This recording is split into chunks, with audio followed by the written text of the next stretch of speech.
រឿងរ៉ាវបានចាប់ផ្ដើមនៅក្នុងតំបន់មួយដែលមានឈ្មោះថា South Port តួអង្គស្រីម្នាក់ឈ្មោះ Eva បានធ្វើដំណើរត្រឡប់មកស្រុកកំណើតវិញដើម្បីចូលរួមកម្មវិធីភ្ជាប់ពាក្យរបស់មិត្តសម្លាញ់របស់នាងគឺ Danica ដែលត្រូវភ្ជាប់ពាក្យជាមួយនឹង Teddy ដែលជាកូនប្រុសរបស់អ្នកមានឥទ្ធិពលនៅក្នុងតំបន់ហើយនៅក្នុងកម្មវិធី Eva បានជួបនឹង Milo ដែលជាអតីតសង្សាររបស់នាងនាយប់នោះក្រុមមិត្តភក្តិទាំង4នាក់រួមមាន Eva, Danny, Teddy និង Milo បានសម្រេចចិត្តជិះឡានដើរលេងដើម្បីទៅមើលកំជ្រួចទោះបីជា Eva មានការព្រួយបារម្ភព្រោះ Danica ដែលជាអ្នកបើកបរស្ថិតក្នុងស្ថានភាពស្រវឹងក៏ដោយនៅតាមផ្លូវពួកគេបានជួបមិត្តចាស់ម្នាក់ទៀតឈ្មោះ Stevie ដែលកំពុងធ្វើការជាអ្នកដឹកជញ្ជូនអីវ៉ាន់ហើយមើលទៅគេហាក់ដូចជាមានបញ្ហាផ្លូវចិត្តបន្ទាប់ពីទើបចេញពីមន្ទីរពេទ្យដោយក្តីអាណិតពួកគេក៏បានបបួល Stevie ឲ្យទៅជាមួយគ្នាពេលទៅដល់កន្លែងមើលកំជ្រួច Teddy ដែលចូលចិត្តលេងសើចច្រើនបានឈរលេងកណ្ដាលផ្លូវបង្កឲ្យមានភាពចលាចលឡានមួយគ្រឿងបានបើកបរមកយ៉ាងលឿនហើយដើម្បីជៀសពីការបុក Teddy អ្នកបើកបរបានបង្វិលចង្កូតធ្លាក់ចូលទៅក្នុងជ្រោះហើយក្រុមមិត្តភក្តិរបស់គេ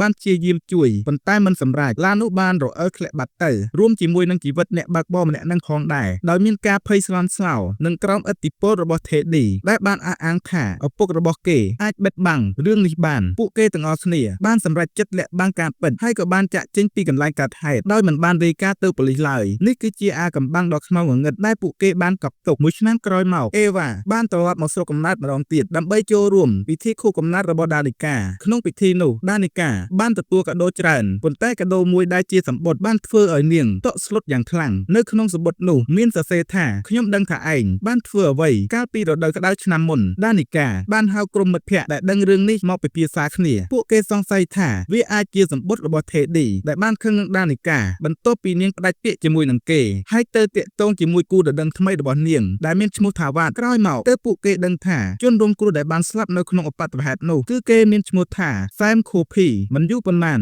ឃាតកម្មដ៏សាហាវក៏បានចាប់ផ្ដើមធ្វើសកម្មភាពវ៉ាតគូដណ្ដឹងថ្មីរបស់ Danica ត្រូវបានឃាតករអាកំបាំងម្នាក់ប្រើព្រួញបាញ់និងបានប្រើដំពក់ដ៏ធំសម្លាប់យ៉ាងឃោរឃៅនៅក្បែរអាងទឹកខណៈដែល Danica កំពុងតែពាក់កាសស្ដាប់ចម្រៀងហើយមិនបានស្ដាប់ឮសំឡេងស្រែកហៅរបស់វ៉ាតឡើយហើយការស្លាប់របស់វ៉ាតបានបញ្ជាក់យ៉ាងច្បាស់ថាមាននរណាម្នាក់កំពុងតាមសងសឹកពួកគេក្រុមមិត្តភក្តិដែលនៅសល់រួមមាន Eva, Danica, Milo, Teddy ហើយនិង Stevie បានព្យាយាមស្វែងរកការពិតហើយពួកគេបានសង្ស័យលើ Tyler មិត្តស្រីថ្មីរបស់ Eva ដែលជាអ្នករៀបចំកម្មវិធី podcast តាក់ទងជាមួយនឹងរឿងឧក្រិដ្ឋកម្មហើយកំពុងស្រាវជ្រាវអំពីរឿងឃាតកម្មចាស់មួយនៅក្នុងឆ្នាំ1997ដែលមានលក្ខណៈស្រដៀងគ្នាគឺឃាតករប្រើទំពក់គឺជាអាវុធ Eva និង Tyler បានទៅស៊ើបអង្កេតនៅផ្ទះចាស់មួយដែលពាក់ព័ន្ធនឹងរឿងក្តីឆ្នាំ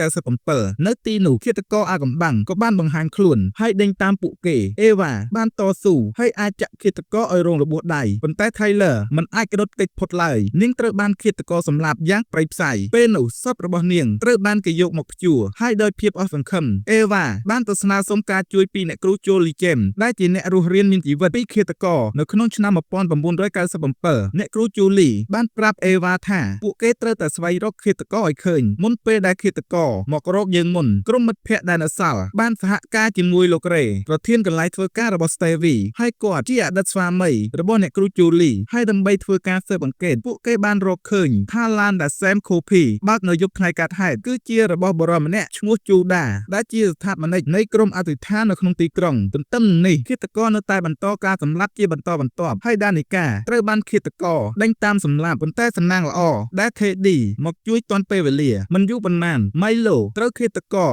ចងកសម្លាប់នៅខាងក្រោយផ្ទះរបស់ Danica ខណៈពេលដែល Evan គិតថាគាត់កំពុងតែបើកឡានហើយការសង្ស័យបានធ្លាក់ទៅលើលោក Joda នៅពេលដែល Evan និង Danica រកឃើញរូបថតរបស់គាត់ជាមួយនឹង Sam Coffey ប៉ុន្តែរឿងរ៉ាវកាន់តែស្មុគស្មាញជាងនេះនៅពេលដែល Teddy និងឪពុករបស់គេដែលជាអភិបាលក្រុងត្រូវបានឃាតករសម្លាប់យ៉ាងឃោរឃៅនៅឯផ្ទះរបស់ពួកគេហើយនៅពេលដែលសមាជិកនៅក្នុងក្រុមបានស្លាប់ស្ទើរតែទាំងអស់លោករ៉េបានប្រាប់ឲ្យ Eva, Danica ហើយនិង Stevie ឡើងទូករបស់ Teddy ដើម្បីរត់ចេញពីកន្លែងនេះប៉ុន្តែនៅកណ្ដាលសមុទ្រពេលនៅលើទូកស្រាប់តែម៉ាស៊ីនទូកបានឈប់ដំណើរការហើយ Stevie ក៏បានបាត់ខ្លួនភ្លាមនោះឃាតករអាកំបាំងក៏បានបង្ហាញខ្លួនម្ដងទៀតនៅពេលនោះទើប Danica ហើយនិង Eva បានដឹងថាឃាតករគឺជា Stevie បានដោះស្រោមមុខចេញហើយបានលាតត្រដាងថានាងធ្វើបែបនេះគឺដើម្បីសងសឹកឲ្យ Sam Coffey ដែលជាមិត្តជិតស្និទ្ធរបស់នាងនៅក្នុងមន្ទីរពេទ្យផ្លូវចិត្តហើយនៅយប់នោះ Sam គាត់បានជ័យឡានរបស់ Joda មកមើលនាងព្រោះថាគេខ្លាចថានាងមានអាការៈមិនល្អ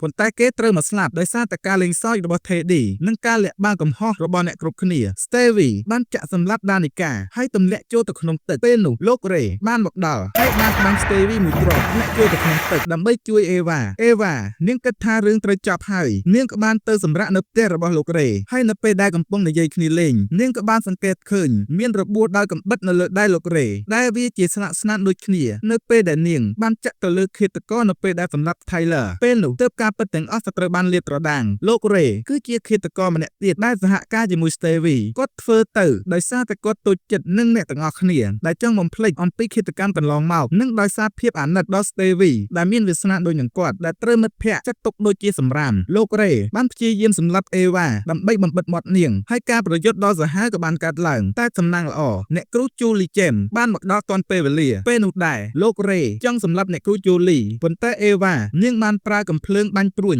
បាញ់ទម្លុះទ្រូងរបស់លោករ៉េដែលបណ្ដាលឲ្យគាត់ស្លាប់ភ្លាមហើយនៅទីបំផុតដានីកាក៏បានរស់រានមានជីវិតហើយត្រូវបានបញ្ជូនទៅមន្ទីរពេទ្យជាមួយនឹងអ៊ីវ៉ាន់ទន្ទឹមនឹងនេះដែរអ្នករស់រានមានជីវិតនិងមិត្តភ័ក្តិរបស់ពួកគេគឺទទួលបានការគម្រាមកំហែងជាថ្មីដែលបង្ហាញថាការតាមសម្លាប់មួយនេះគឺមិនទាន់បញ្ចប់នៅឡើយទេហើយរឿងរបស់យើងក៏បានកាត់បញ្ចប់នៅត្រង់ចំណុចកន្លែងហ្នឹងទៅអរគុណអ្នកទាំងអស់គ្នាចំពោះការទស្សនាតាំងពីដើមរហូតដល់ចប់បើចូលចិត្តនៅคลิปវីដេអូមួយនេះសូមកុំភ្លេចចុច like ចុច subscribe និងដាក់សញ្ញាកណ្ដឹងឲ្យ admin ម្នាក់មួយផងហើយជាចុងក្រោយសុខសប្បាយទាំងអស់គ្នាជម្រាបលាបាយបាយ